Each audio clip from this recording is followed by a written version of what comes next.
Welcome to today's video. I'm Benjamin Harding, and this video goes along with the Piano Explored podcast, episode 4, which talks about voicing. Now, voicing in classical music is much different than voicing in jazz music. So in jazz music, voicing is how you arrange a chord on a keyboard. In classical piano playing, it's bringing one voice or one melodic line over another one. So today we are going to look at the classical version of voicing, and for me, this was something of a curiosity for me growing up and trying to figure out how to do this. So I hope this video is helpful to you. If it is, go ahead and smash the subscribe button and press the like button and sign up for notifications. Let's get to it today, okay? All right, let's get to it. We're going to use two examples today for our exercise in voicing. We're going to use Rachmaninoff's Prelude in D major, Opus 23, number 4, and we're also going to look at the Pathetique Sonata by Beethoven, but the second movement. And so let me play just a little bit of the opening of that second movement from Beethoven's Pathetique Sonata.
There's so much to talk about here in the sonata, just so much incredible things, so many incredible things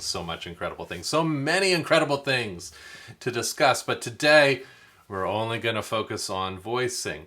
Now, as you probably heard in this opening section of the second movement of the Pathetique Sonata, you've got a clear melody.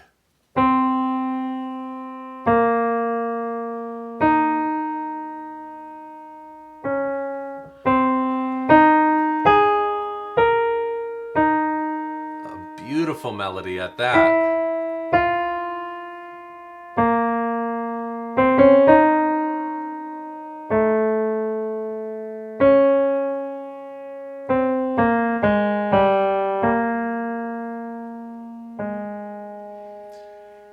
And then you've got a bass line.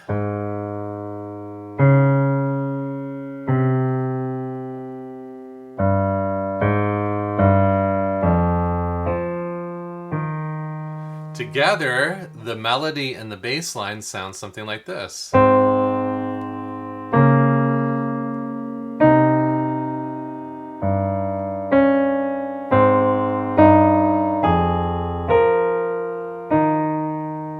Just absolutely gorgeous. So the bass is sort of like a counter melody or a second melody.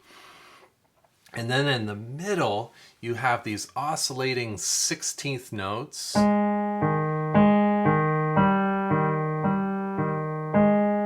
That provide harmonic color.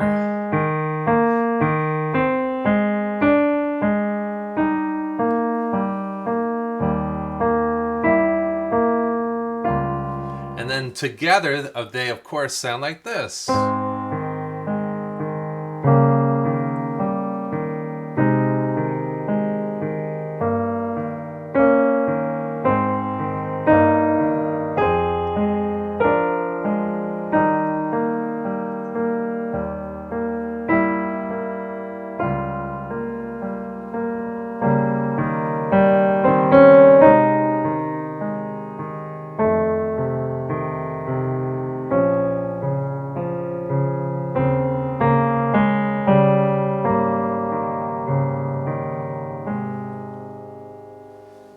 Just absolutely amazing. So there are three sort of voices that are going on at the same time. And the job for the pianist is to bring out the melody over and above the other voices, including the bass. So if you were to think about it in terms of like a painting, maybe the melody is the foreground, the bass is like the midground, and then the accompaniment in the middle is the very background. And the job for the pianist is to layer all of these sounds so that they can be understood by the listener and perceived by the listener as three sort of independent voices. It's a really hard thing to do. So, what kind of exercises do pianists do to accomplish the voicing in a particular piece? Well, number one, they do exactly what I just did, which is to look at the piece from a compositional standpoint, looking at the melody and hearing that melody very clearly, playing just the melody and really listening carefully to the melody. Really playing and listening to the bass and bringing out the accompaniment as well. And so compositionally, really understanding how the music is arranged and which are the main parts to bring out in a particular section of the piece. That's the first thing, really understanding the compositional language of the piece that you're playing. So that's the first step. The first step is really understanding how compositionally the piece is arranged. And in this particular situation with Beethoven's Pathetique Sonata, you've got a really clear melody, a really clear bass line, and a really clear accompaniment. And each one is going to have different sound levels. But how do you technically work on voicing? And then this is where we're going to get into some really neat foundational piano stuff. Okay? So first, we need to use our arm. Okay? Our fingers have all different kinds of strengths. My pinky is got a different strength than my thumb. And my ring finger, no matter how hard I work on developing the strength of my ring finger, it's never going to be as independent or as strong as my index finger. So the piano actually needs to be played with the arm. And there was a very famous Russian pianist in the 19th century, 1800s, by the name of Anton Rubinstein. And he talked about the arm having one finger, that the hand needs to be almost thought about as an extension of the arm as one finger. And so we play the piano with our arm. So here's an exercise that I give my students in exploring how to voice certain aspects of the piano. Take your index finger and play a C major scale.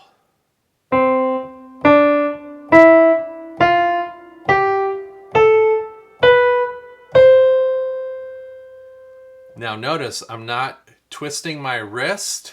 I'm not going side to side. I'm literally picking up my index finger and playing a C major scale basically with my arm, but my index finger is, of course, the digit that is attacking the note as I play a C major scale. Let me do that again.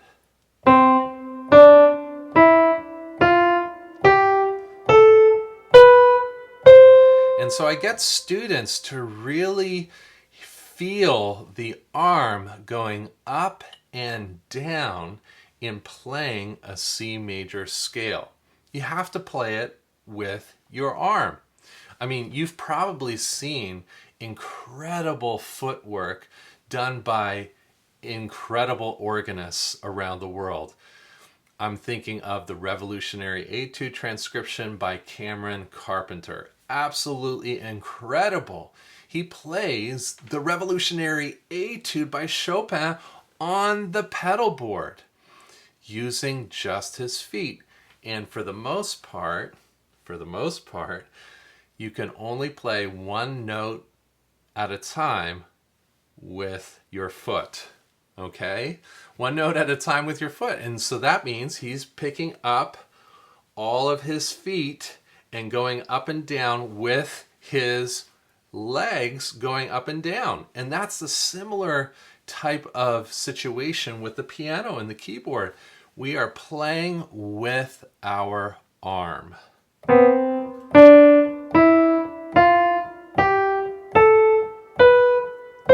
I know some pianists actually take a pencil and put it in a fist and play a C major scale to get that same kind of motion as we're going up and down the keyboard. So, in my right hand, I am centering, as I play this scale, I am centering my arm right behind my hand and right behind the finger that I'm playing. This is really, really important.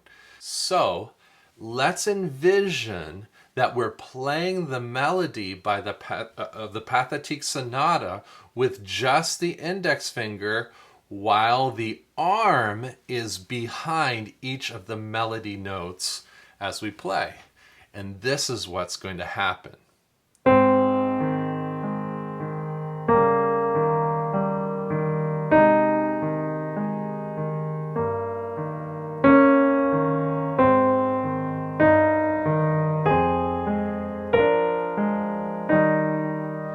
I'm really envisioning and thinking about weighting, weighting, weighting the melodic note with my arm right behind the finger that is playing the melodic note. Wow, this is really kind of challenging to explain verbally, but I think you're getting it if you've watched the entire video. Now, here's something to do with the other voices while you're voicing and weighting the other melodic line. Here's what you're going to do. You're going to smush, I call it smush, and you're going to use your fingers only to play the other notes.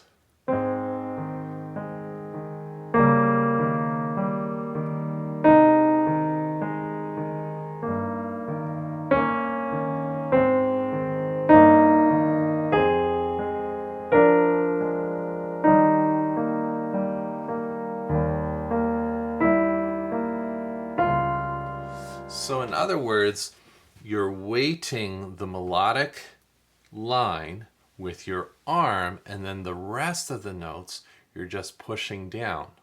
Okay, you're just pushing down with your fingers, and that automatically gives a different sound to the other voices that you're playing, the bass and the accompaniment. So let's jump over to the Rachmaninoff Prelude in D major.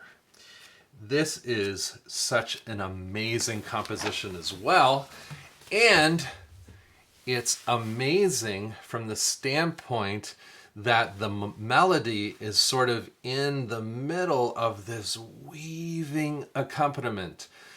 And there are so many complex features to this piece. We can't get to them all today. Of course, we're just going to focus in on the voicing part. Here it goes.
And so on. This piece is almost like an etude or a study on voicing. Not only do we have to worry about voicing, but we have to worry about 2 against 3 and doing all kinds of things in one hand while the other hand is doing something completely different. It is a wonderful piece, and I revisit this piece often to level up my voicing work.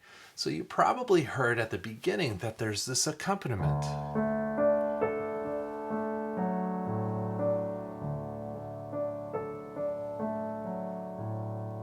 And then the melody speaks. While the accompaniment keeps going.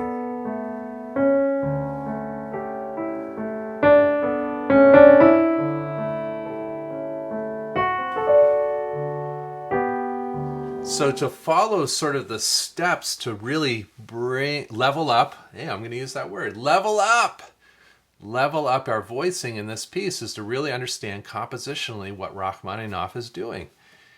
First, we understand what the melody is.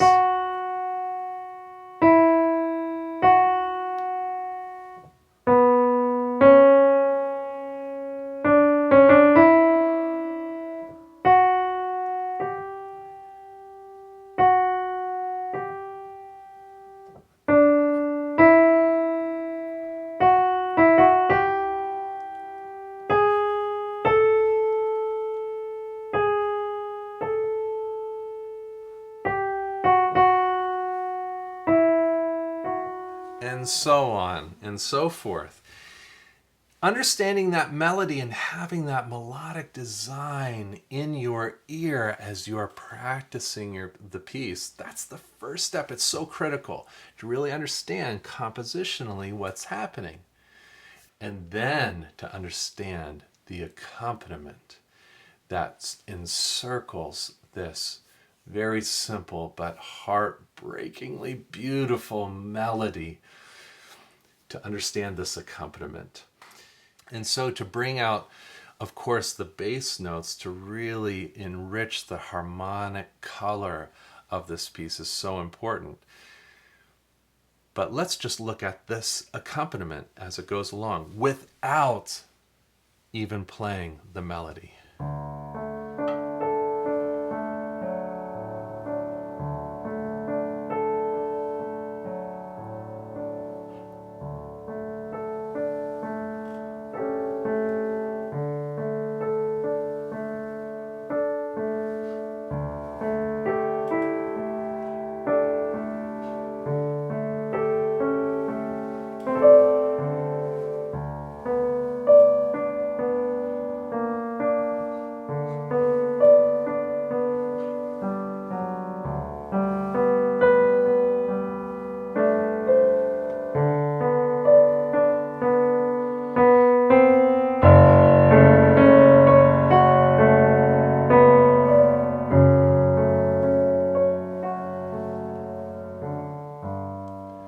And so on and so forth.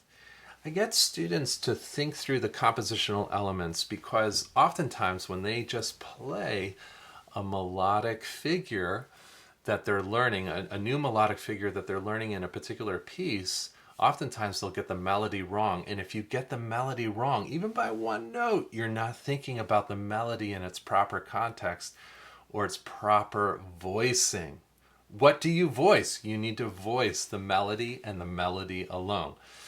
So, number one, really look through that compositional process. What is the composer trying to do and how he's layering the different kinds of sounds? Then we begin to put together that arm weight situation where we envision playing the melody with our index finger.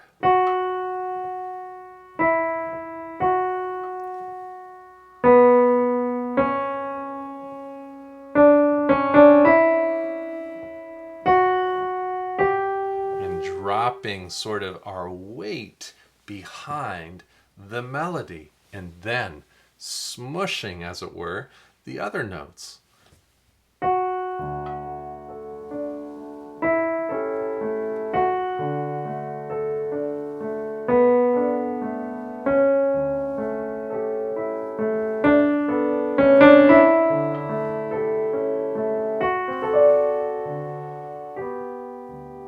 And so on and so forth.